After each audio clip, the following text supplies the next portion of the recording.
It's time for Pitmaster and the Doc. Hey guys, Pitmaster here with the Doc. John, awesome. And we are going to talk about so much today. This is a cornucopia of information we're going to give you guys. You're going to be educated and you're going to be entertained. So stay tuned. All right. Anyway, with that said, a couple things going on. Triple G fought first round knockout. It's kind of like him fighting Canelo would have been interesting. I can't remember the guy's name that he fought. I'm not gonna look it up, but it doesn't really matter. I'm sure the guy was good and everything, but he was no Canelo. He didn't have the name. He didn't have the brand. He wasn't Canelo. So why did Canelo get popped? Now they're like back and forth. Well, he really wasn't, because he wasn't lying, because the substance that he took had some substance that he didn't know. How does the fuck does that keep happening? Why? What are these people taking that's testing them positive in the UFC and MMA or in boxing? What are they taking that is testing them positive for steroids? I mean, well, what are the things that people say it is? Obviously, no one admits they're doing steroids. Yeah. So the one, okay. So Jones, his last one was his protein powder had steroids in it. That was the most recent one, right? Right, and the one before that was his penis hardener had steroids in it. Wasn't that what it was? That's the medical term, yes. The penis heart. No, because what would be Viagra? What would it be? It's a penis hardener, right? Right. Okay, is that what you say? Gas station dick pills. Yeah. Okay, so it has steroids in it now. So it's like, well, these probably aren't pills that are from your pharmacy down the street. Who knows where they're getting them from? Anyway. And to be honest, I would rather admit to doing a steroid and not admit to taking a penis hardener at 30 years old or 27 years old. That's just like, I would not want to admit that to anyone, but whatever. So why, as a doctor, why are all these things like Canelo, now all of a sudden he's saying, you're going to find out. That's what everybody says when they get busted for steroids. They say, wait, you're going to see I'm not really guilty. Do they have to go pay someone off? What do they have to do? Why does it come back positive, but then you can talk your way out of it? Or we're still in a new world, I think, with testing, because the testing's so good and it tests for trace amounts. Like you say, I ate contaminated horse meat from China or whatever you say, and then you get off, and then people go, oh, I guess that's plausible. Not I was taking steroids because I'm in a, I'm a fighter professionally, and I want to have an unfair advantage. I mean, or I want to be level the playing field, whatever the case is. Yeah, let's go with unfair advantage. Right, it is. Yeah. So, how does this happen now? Canelo, you're if you test positive, and then you're not positive, is it what? I mean, it has to be some kind of testosterone-based anabolic steroid, or some kind of medication or drug that they see that they take to cover it up, or some kind of amphetamine-like speed thing, or some kind of diuretic, right? Are those the main ones? What else would it be? No, I think most of them are going to be in the anabolic steroid category. Most of them are, yeah, but they also test for diuretics. Hey, we're doing a podcast. I love you. Wait, which one do I want? This one or this one? The brain, that one, the brain octane. This one? Yes. But it's more expensive and it's the same ingredient. I know, but to me it makes me feel better. I tried both. I love you. Bye. Spend a little extra. It's worth it. It's words to live by. That was my daughter. She wants to buy some. Speaking of steroids and performance enhancing, to me, okay, listen up, guys. As a almost doctor, because I'm a nurse, you know what my stepdad used to tell everyone? Because when he became a nurse, he'd go, yeah, he's a registered nurse. He just almost to doctor. He'd follow it up with that, like when he'd introduce you to somebody. Always. He'd say, yeah, just like a doctor, just like a couple more classes. They do pretty much the same Couple thing. more classes at the community college. Couple more classes, and I'd always go. Anyway, I had more classes. We give them a break. The docs, the break. We just pretend like because they have more of an ego, so we're like, because we're. Thanks. But anyway, what were we talking about?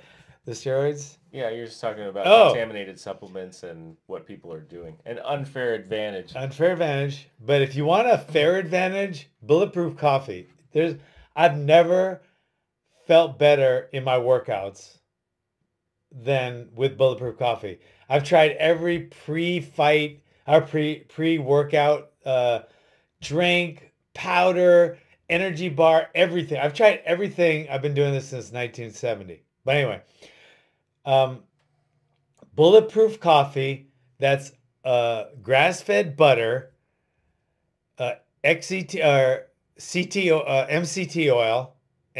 oil, and some just some kind of sweetener in a blender in the morning. I feel better during my workouts than I've done with any other supplement.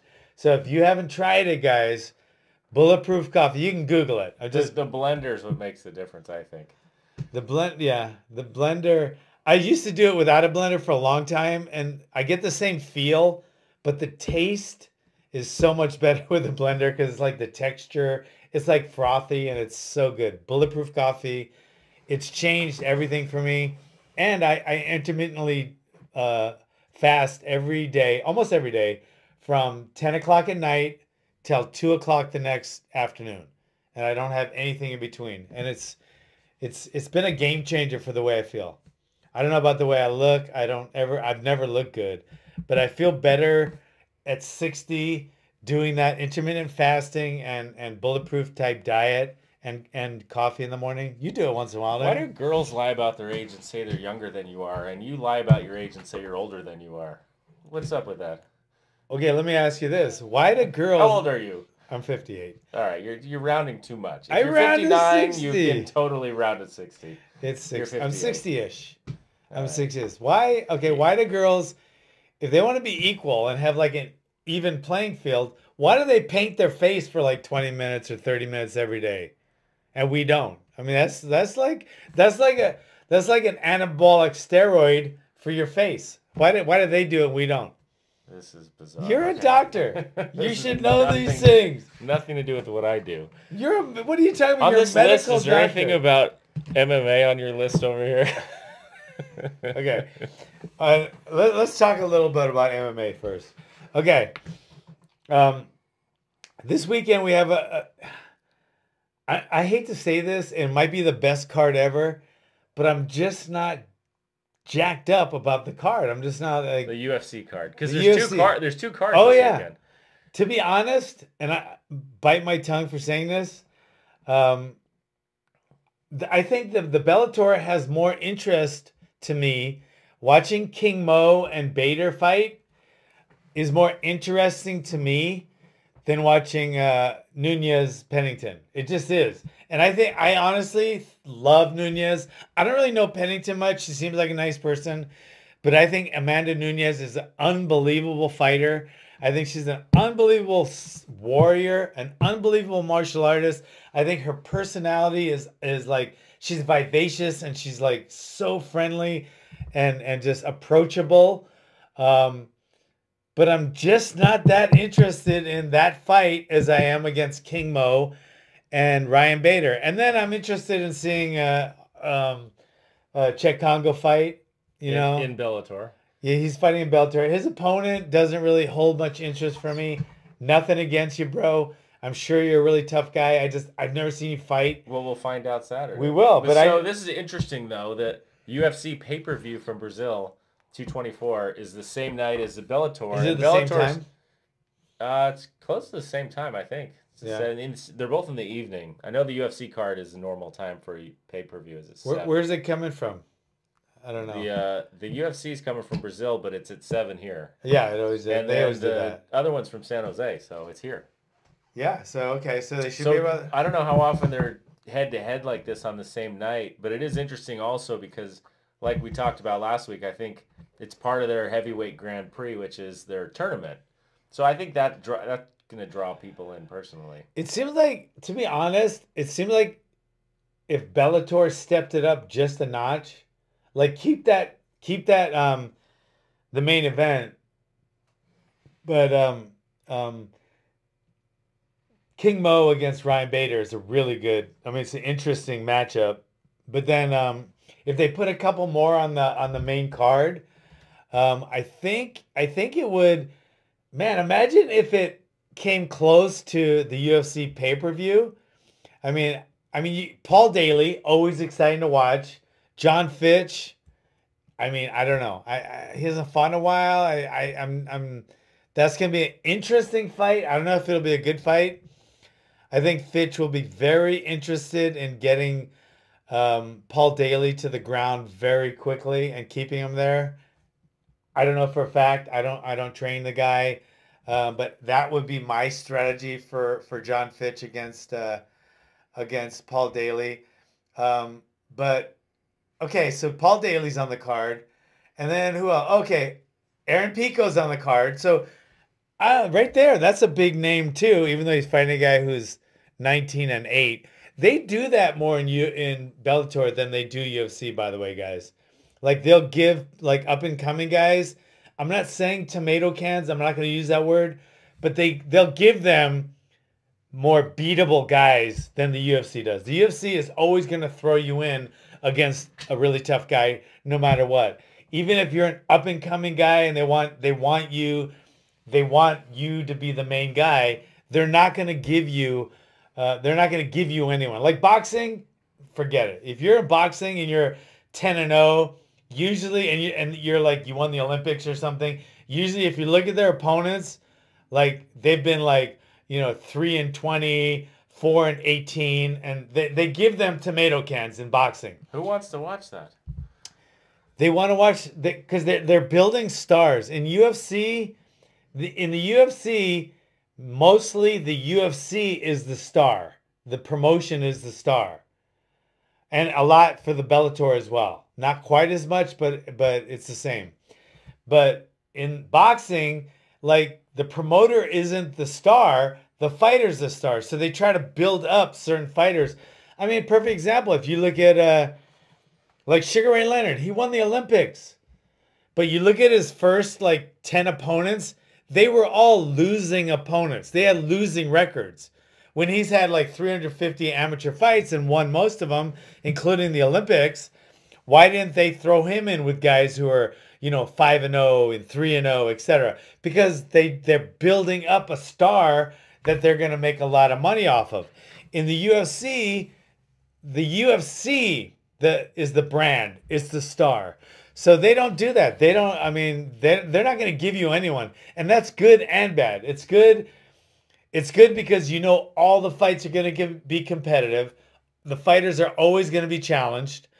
But the downside of that is then when they're building guys up, especially in the beginning of their career, say they're 5-0, next thing you know, they throw them in with another really, really good guy, and it knocks down that 5-0 guy. Now all of a sudden he's 5-1. Now he's 5-2. So he doesn't get that undefeated record, and he doesn't climb as much.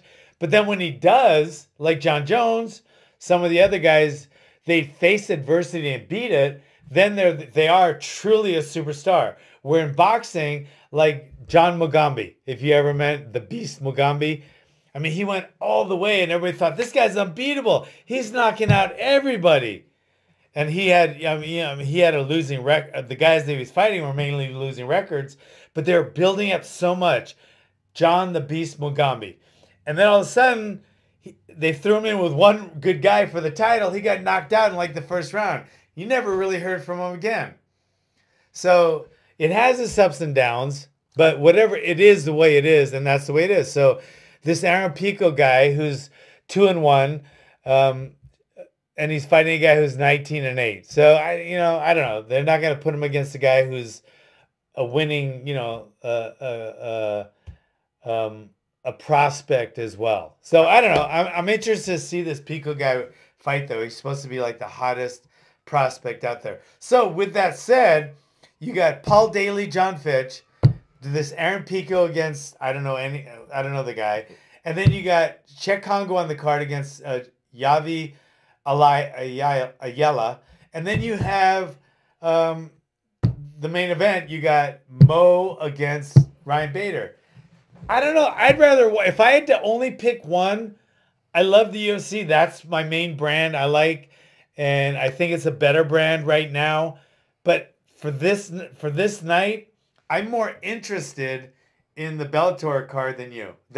I was going to say, and you, the Bellator card than the UFC card. What do you think? Well, I think the one thing you said about the UFC makes the UFC exciting because you can take a card you're not excited about, and it may be one of the best cards you see all year. Yeah. And that's because you'll have fighters that are well matched. It is. So you take these cards, you're like, I'm not that excited about it. And for me, it's kind of like when you go to a movie that you're not excited about seeing. Sometimes it turns out to be really good. You got low expectations, maybe. Yeah.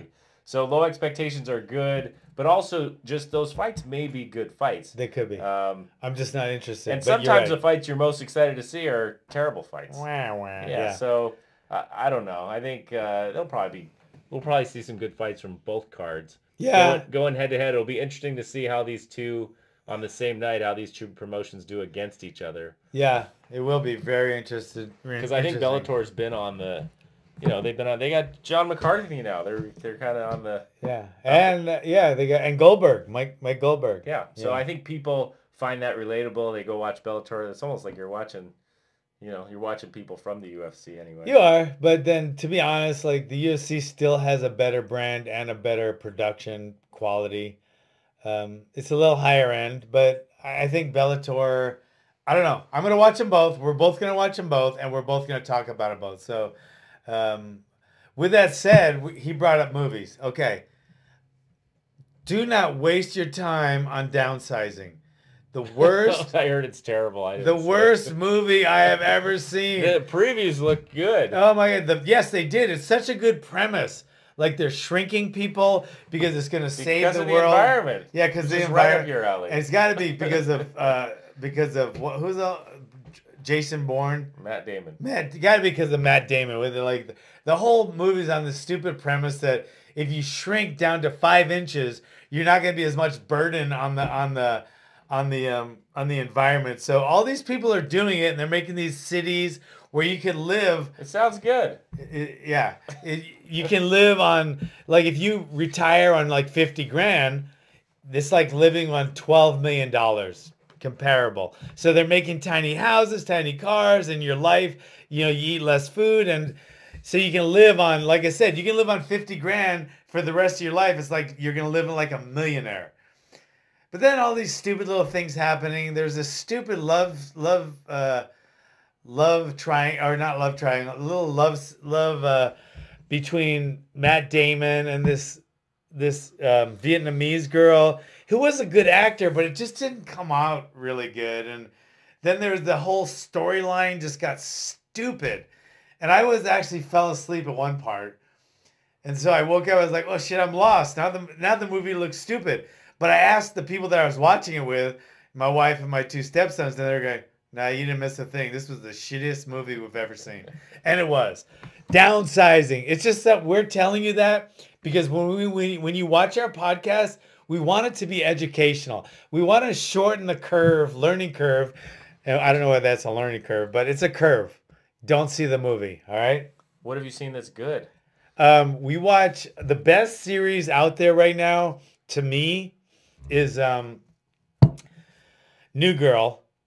I don't know what it's on originally, but we watch it on Netflix. It's on Netflix. But it's on something else. Like are they still making that It's show? still going on. Yeah. It's such a good show. Good Girl, New Girl. And then we're going over reruns of True Blood. So it's going to be the second time I've gone through the whole thing. It's still fantastic. Do you know the guy Lafayette on True Blood? He's like this really gay, kind of cross-dressing, really tough guy, though. And he's such a good actor. I mean, he's like unbelievable. Lafayette on True Blood. So I was like wondering, because the show's no more, I was thinking, why don't I see this guy in any more shows or anything? I mean, this guy was a genius actor. I can't remember his name. So I checked him. I looked him up on online. He died. He died at 39 years old. Right after the show got done, he like became some kind of drug addict and stuff, and died. Sad. Man, he was like 39. This Did guy he do was anything else? No, He wasn't in movies or anything. no, such a good actor. Oh, that's depressing. But anyway, so True Blood and New Girl. What's your favorite show? Well, I've been actually. That's funny you mentioned New Girl. I've watched about the first season of that. Aren't they good? I get hooked on shows from my kids because my kids are these days are weird. They don't watch what's on now. They watch Old stuff. They watch old stuff because it's on Netflix. They watch Friends. They watch The Office. They watch older shows even from before they were watching TV. But your kids, all your kids, because it's not G-rated. No, the older ones. Okay, because it's not it's not like R X-rated, but there's some innuendos and some straight up sexual talk, but nothing like for your teenagers now. But yeah, it's really good. New Girl, and I've been watching True Blood, and I'm gonna start watching this week with the boys, the Karate Kid, the new Karate Kid. There's a new one. There's a new one out on YouTube Red. Is it a series? It's a series and it's supposed to be fantastic. But let me show you guys something. Oh, if you could put this on, this is cool. This guy is reading a magazine, right? And the guy in the show is watching. He's reading a magazine. What magazine is he reading? You're on it. I'm on the magazine. This was on the show. Here, send that to me. I'll put it on there. Oh my god! So you're gonna see this, and it's really funny because I was on in this magazine, and it's called Black Belt Magazine, and he's reading in the show. He's reading the magazine, and I'm on the cover. So anyway, all right. So that's a good one. The first 3 you get free on you see it. The first 3 you get free on yeah. Who is that? The guy from the show originally? Yeah, from the movie? it's the original one. He looks old. Yeah. So this is the guy, the punk guy. Yeah, and now he plays a good guy. So look, I'll zoom in on the magazine he's reading. That's me on the cover. Has you on it, kneeing someone in the face. That's me on the cover of Black Belt Magazine. It was last month. I was on the last. And he's reading the magazine. He's reading and saying, "This is in the show." Yeah, oh, and that's cool. Yeah, he's saying, "I wish I could be like John Ackelman." Not really, but paraphrasing. Yes, I'm reading his mind like Suki on True Blood. But it's supposed to be a really good show. I guess you can watch the first 3 on regular YouTube, and then you had to subscribe to YouTube Red to watch the rest. There's too many things to subscribe to. I know, but I really want to watch it. But I guess you get a free month with when you subscribe, and you can watch all 10 episodes and then just cut it off because there's only 10 episodes. I don't know if I would do that. That's kind of tacky, but not really. Whatever. You're in it. I think you should watch it. I'm like a star. I'm like one of the stars. You're right. Speaking of you and why they have you on this magazine cover, one of your fighters is fighting in Germany coming up. Yes, Glover. So Glover's got a fight announced. Yeah. Who's he fighting now? And he's fighting Latifi. I think we talked about his last fight on this show. Yeah. Latifi fought OSP, and he beat him. He beat him. He kind of knocked him down a couple times and then choked him out with a standing guillotine, which was pretty brutal. Yeah. And OSP went out on his feet. So that should be a good fight. That should be a good fight. It should be a fight. I know it's different for you watching your own fighters fight, but yeah, it's not as like when I watch a fight, I still get nervous because I love most of the fighters, whether I know them personally or not. I just love and respect them. And just watching them get hit because one of the people has to lose, and it makes me sick to my stomach sometimes.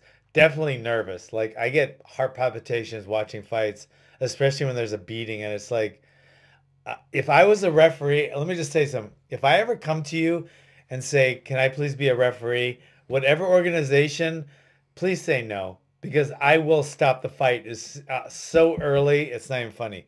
But the best role for you at a fight, John, would be a commentator. I would love. I think the ref. No. I don't think corner. The corner. I've thrown in towels like before punches landed. Before. Well, you could be in the ring too.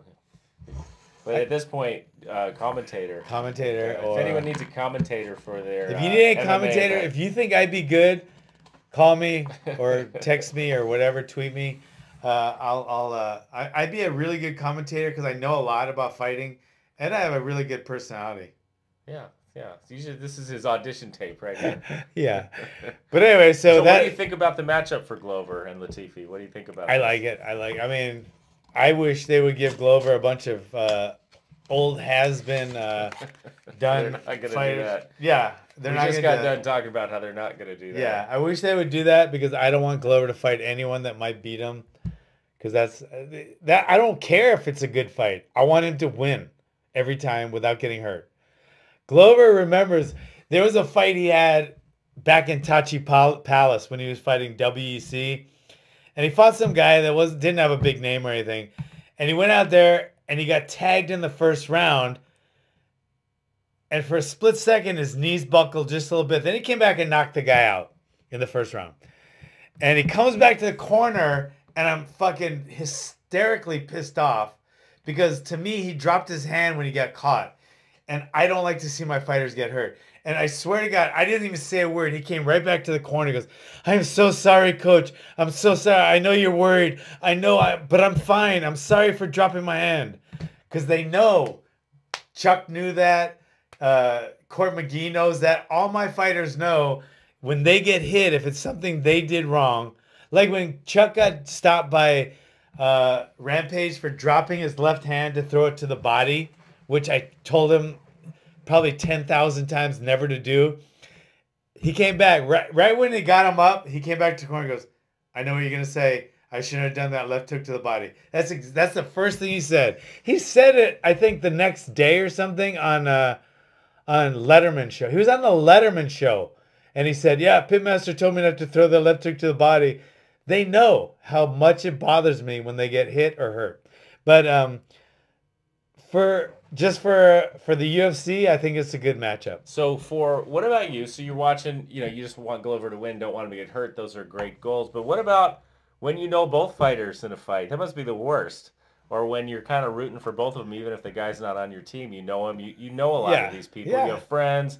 You're gonna see two guys fighting, and when you like both of them or personally know both of them, that seems worse. It's ugly. It's ugly. Like, what do you do?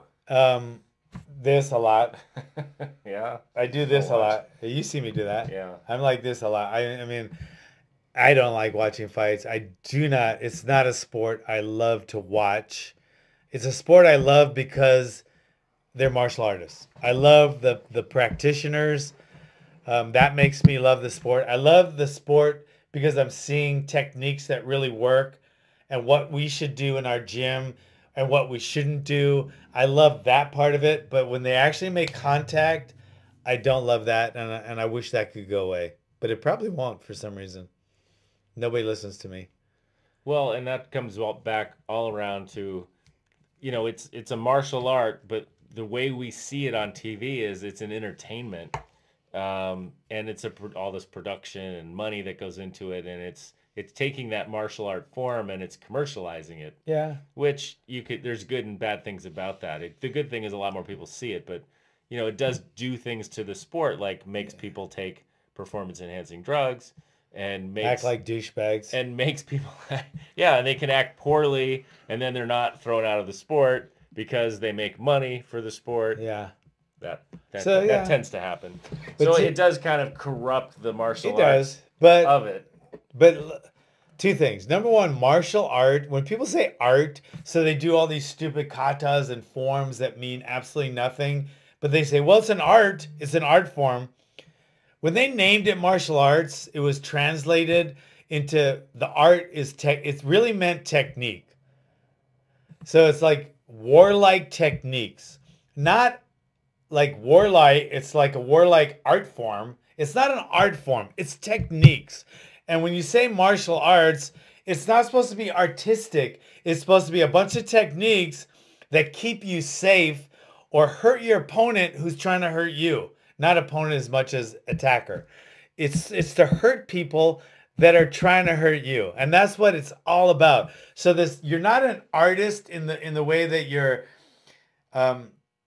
You're going to paint things and make pretty pictures of nice techniques that look good. You're a technician. You're a technician of martial, right? So you're a martial technician. So you use those techniques to stop people from hurting you or hurting your family. So you're a fighting technician more than you're a martial artist. Yes. So this is a translation that's occurred? Yeah, like there's a lot of like little kanji, different translations that have happened throughout history in martial arts too. I mean, and so I've always thought the art, I never liked the word art because it's not a freaking art. You're not going to paint anything or you're not going to like dancing as an art form because it looks so cool when you pop lock and shit. But this is not that.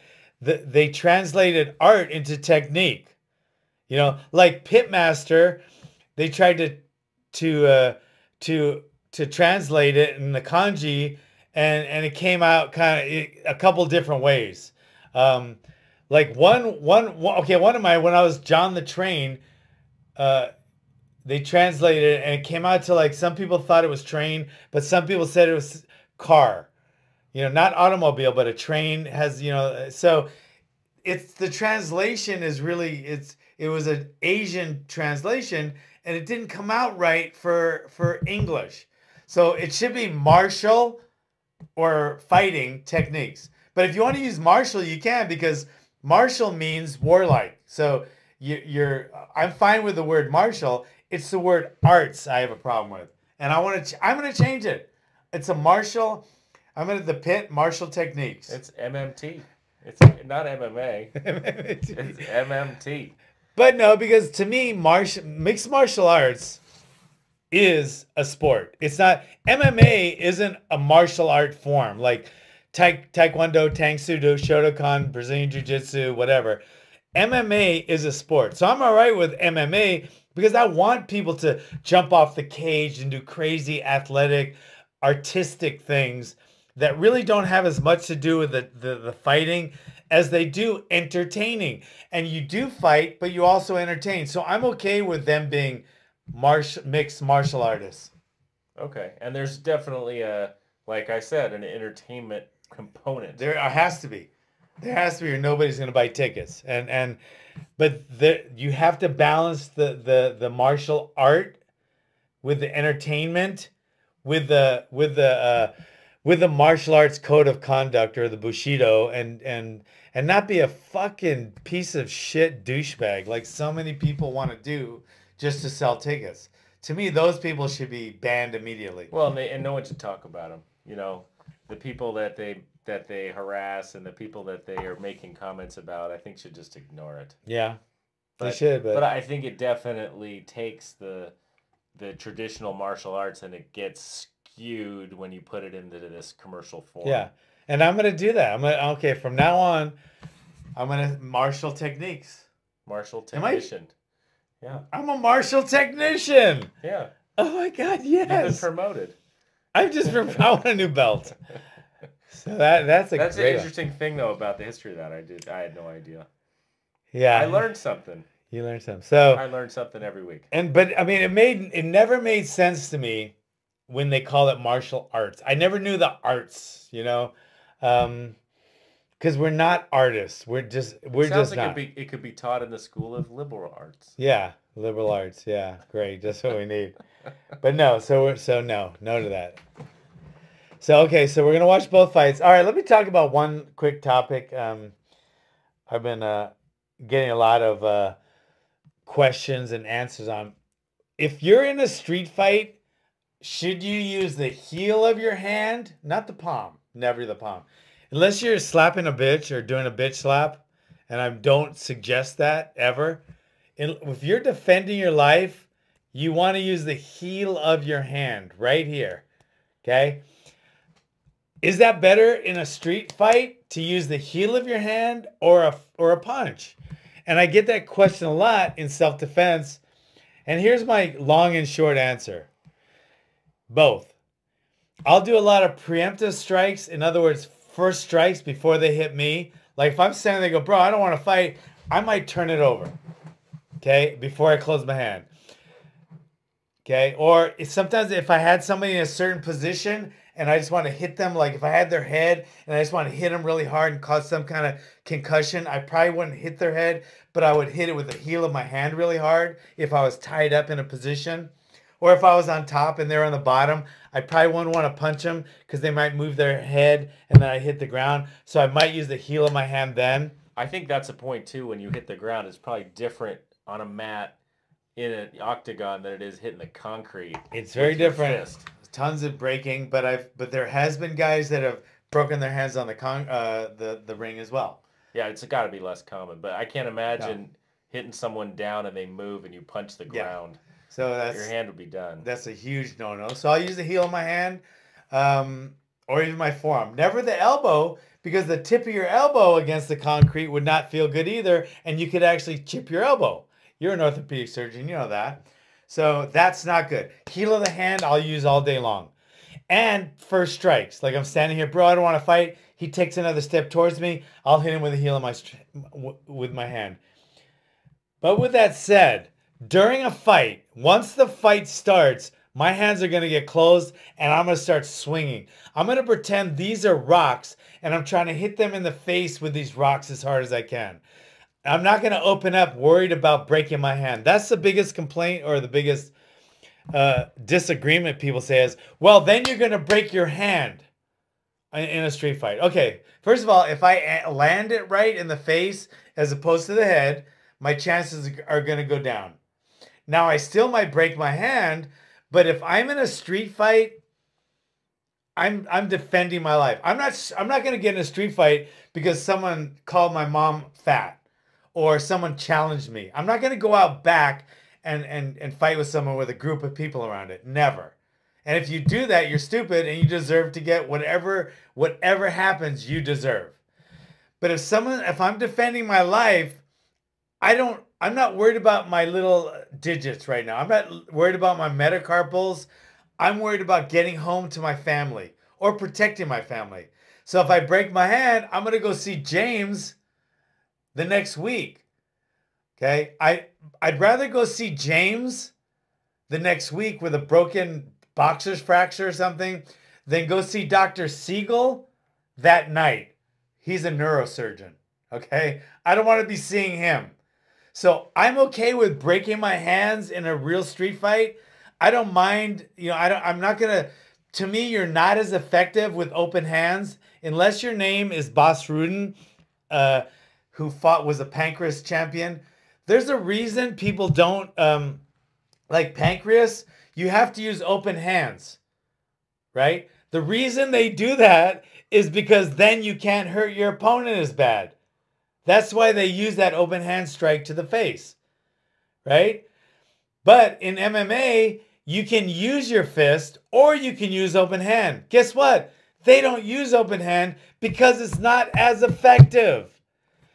This is the most effective way to fight, with your fists.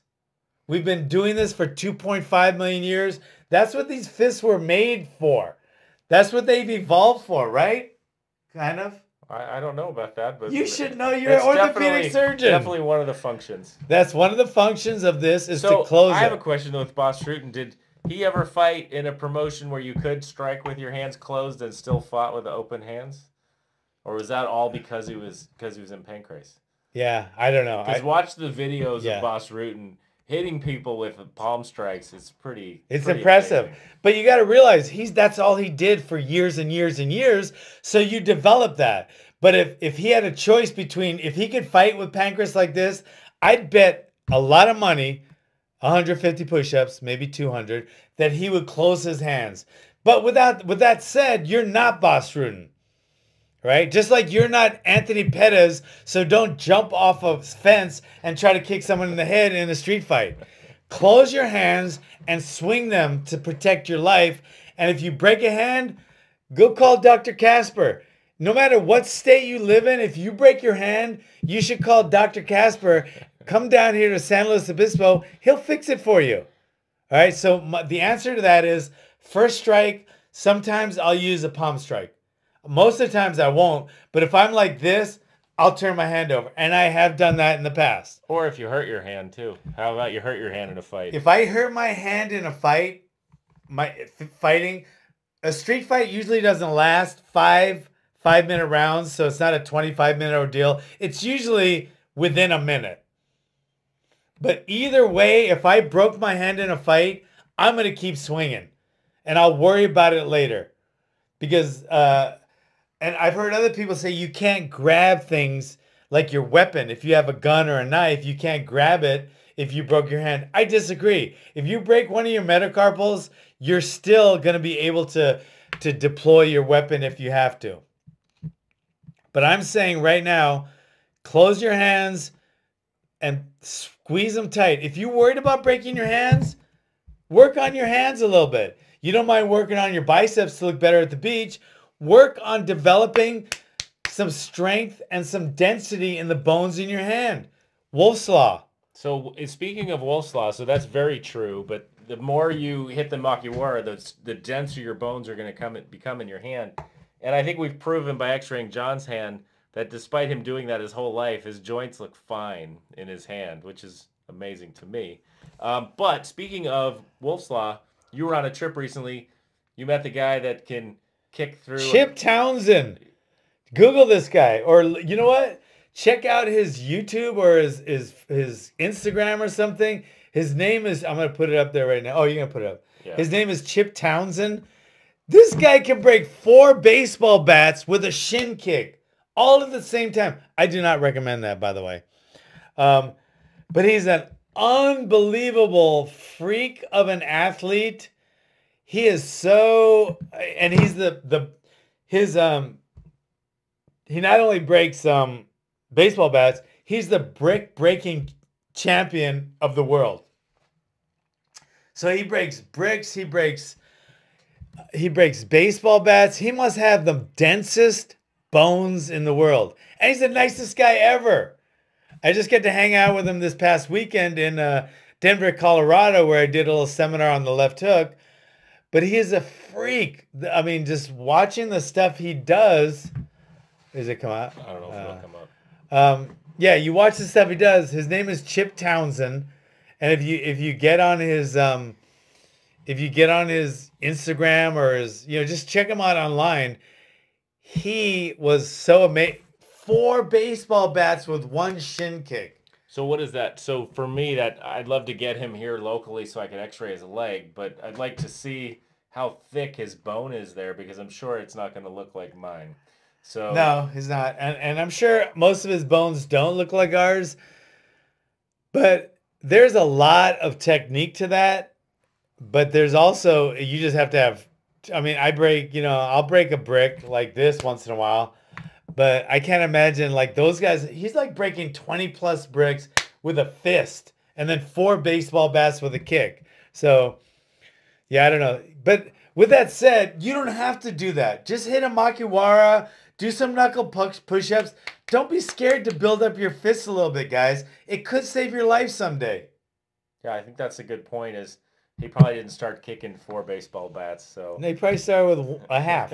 So, but you build up that strength over time. The bones definitely react to repetitive stress, and they react by building up stronger. So, so that goes for everything you do for kicking and for your fists and just toughening yourself. What up about so you don't get hurt. What about headbutting? Well, I think you got the brain in there, so I wouldn't recommend. You that. might.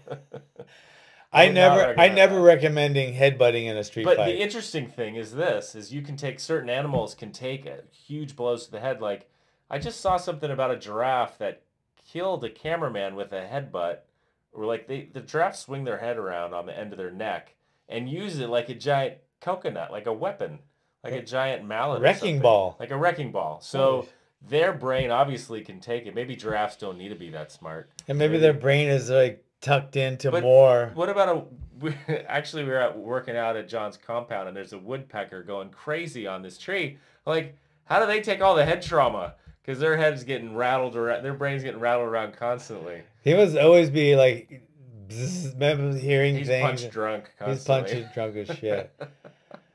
So But- I don't know about building up your skull Yeah. by headbutting things. Try it and let us know how Let it us goes. know. Yeah, call us. But No, we're I'm not talking- liable. I'm We are not I'm talking liable. to you, not them. What? How dare you? Who raised you?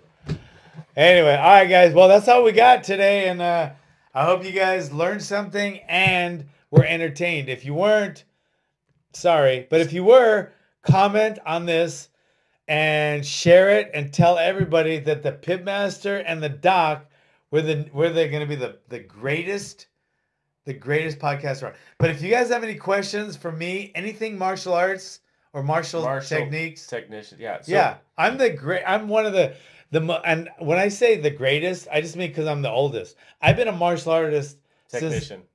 Martial technician. I'm sorry. It's gonna take a while. Yeah, it is. But anyway, check it out real quick before we're done. Met this guy named Greg Tierney. Greg Tierney. I was trying to think about when I'm going to retire, and I'm getting kind of old, so I was thinking like 65. I'm done. This guy's 78, and he still teaches all the classes, and he still runs a very successful school in Rochester, New York, with his family. Him and his wife and his daughter run this very successful gym, and he's 78. We hung out, went to dinner, and talking to this guy is like, I felt like I was talking to like a 30-year-old. I was like, wait, you're 20 years older than me, and he seemed like he was at least 20 years younger. So, I'm gonna pick this guy's brain. I would love to have him on the show and just find out, like, what are you doing? What are you doing right? And what can we do? Yeah, it's interesting. I meet people all the time in the emergency room. Someone breaks their hip. They're 95, and they're telling me jokes. They're with it. And then you meet some people, and they're 75, and they're really just not. Dementia. They just don't have it anymore. Yeah. And so you meet those people that are in their 90s that are just, they'll tell you stories, they'll tell you jokes, they're in the moment. You see them the next day, they know who you are. They're more with it than a lot of people I know. How do they do it? So I ask them, listen, what's your secret? There's never a secret. There's never There's got to be something. there's no secret. It's a lot of people tell me, I drink whiskey, or I've always smoked a cigar every night. Tyranny. Who knows? There's no, I think genetics is a big part of it. It is genetic. It's part of it, but because the 109-year-old guy that I saw on HBO or TV something, he bourbon every day, whiskey every day, at least I think two glasses or something. Ice cream every night. I take that to heart. So I'm not really a big drinker, but I do have ice cream without guilt now, because this guy was 109 and he was still driving, and he was so with it wasn't even funny. So then the flip side of this whole thing is I can't imagine you retiring. This is like your home here, so it is. yeah, get that out of your head. What would you do? What does retirement look like for John Hackelman? I don't know. Just like, I don't know. It's a mindset. It's like we're off this week because every 3 months we do a belt ceremony, and then we take off the next week of belt classes. So basically we're just running a skeleton crew here at the gym, and we're doing just fitness classes. So it's a lot less going on here. And I feel like it's, so I feel like I'm retired this week. Do you enjoy this week every 3 months? Yeah, I do. It's a good break. I do. It's a break, but it would probably get old, and I do miss, like, by the time I'm chomping at the bit by the time it's over, because like I plan my belt class workouts, I plan what techniques I'm teaching, and I miss like getting out there and cussing at them and calling them names and brutalizing them and mocking them and belittling them and demasculizing them and all the things a good coach should do. Yeah, you're gonna be all pent up come Monday. Be ready for it. All right. Well, hey, anyway, guys, we're out of here. Thanks for coming. Make sure you tell everybody that so Pitmaster and the Doc, any questions you have, right? Ask us. Comment, whether you're on SoundCloud, Instagram, Facebook, Twitter, YouTube, or iTunes. If you got a question for any medical question for him, he was not going to cause some kind of liability issue, or any martial technique that you want to ask me, feel free. We'll answer it, and we'll entertain you while we do it. And if anyone out there, you're a martial artist, feel free to start calling yourself martial technicians. You heard it here. All right.